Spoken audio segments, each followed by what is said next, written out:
Hey, how's it going, folks? ET here, just doing a test with the PS2 Slim plugged into my AC50s and an HDMI adapter just to see how much power draw.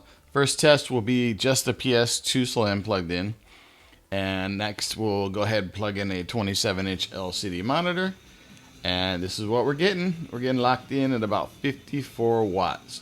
So enjoy the rest of the wonderful driving footage from Grand Turismo 4.